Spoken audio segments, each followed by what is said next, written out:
মুসলমান বন্ধুরা এসেও আমাদের প্রসাদ গ্রহণ করতো। আমরাও ঈদের দিনে তাদের বাসায় গিয়ে সেমাই খেতাম।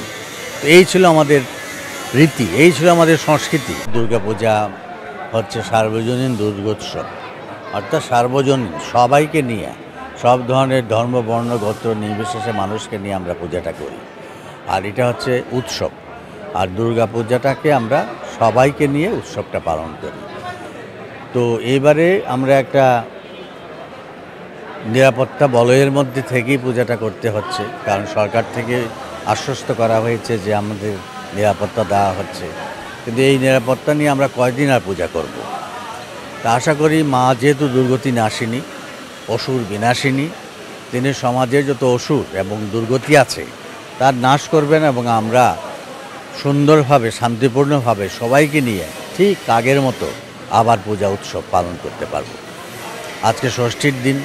মায়ের কাছে আমাদের এই প্রত্যাশা যেন মা যেন প্রতি বছর আমাদের মধ্যে আসেন এবং আমাদের মধ্যে যারা অসুর আছে তাদেরকে তিনি বোধ করতে পারেন, যাতে করে সব বর্ণ গোত্র ধর্ম বর্ণ নির্বিশেষে সকল গোত্রের মানুষ আমরা যেন আগের মতো ধর্ম বর্ণ নির্বিশেষে হিন্দু মুসলমান খ্রিস্টান বৌদ্ধ জৈন সবাই মিলে আমরা এই দেশে আমাদের উৎসব পালন করতে পারি এবং মাকে পূজা দিতে পারি, যাতে মা আমাদের মধ্যে বারবার আসেন এবং এসে যেন আমাদের বর দিয়ে যান এবং সেই বরে যেন আমরা তুষ্ট থাকি, আমরা যেন আমাদের বিপদ থেকে মুক্ত থাকতে পারি।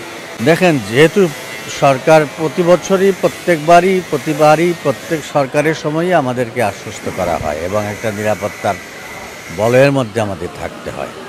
তো এইটা আমরা কতদিন আর এই বলয়ের মধ্যে থেকে পূজা করব? আমরা তো চাই না। আমরা আগে যেরকম ছিলাম, আমি 30-40 বছর আগে যখন আমি ছোটোবেলায় পূজা করতে যেতাম আমাদের পাড়ায় পাড়ায়, তখন তো আমরা কেউ মুসলমান কে হিন্দু আমরা জিজ্ঞাসা করতাম না। মুসলমান বন্ধুরা এসেও আমাদের প্রসাদ গ্রহণ করতো। আমরাও ঈদের দিনে তাদের বাসায় গিয়ে সেমাই খেতাম। তো এই ছিল আমাদের রীতি, এই ছিল আমাদের সংস্কৃতি, এই ছিল আমাদের ঐতিহ্য। তো এটার থেকে আমরা কেন সরে যাচ্ছি? সুতরাং এই দুর্গতি নাশ করার জন্য মাকে প্রয়োজন। মা যেন প্রতি বছর এসে এই দুর্গতি নাশ করেন।